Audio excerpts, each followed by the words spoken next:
मित्रों, ये विजय हमारा लक्ष्य नहीं है, लक्ष्य तक पहुंचने का एक पड़ाव है।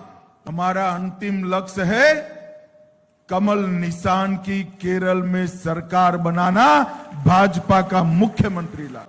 हमारा लक्ष्य है केरल को पूर्ण विकसित बनाना, केरल को देश विरोधी ताकतों से सुरक्षित करना और केरल के अंदर जो सदियों से आस्था की ताकत है वो आस्था की ताकत की भी रक्षा करना। लक्ष्य तक पहुंचने का एक पड़ाव है।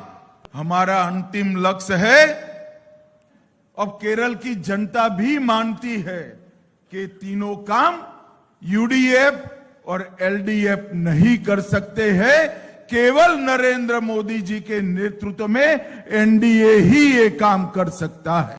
नरेंद्र मोदी जी ने देश के सामने 2047 तक, 2047 तक इस देश को विकसित भारत बनाने का स्वप्न रखा है। मैं आज केरल की जनता को कहने आया हूं, विकसित भारत का रास्ता विकसित केरलम होकर ही जाता है।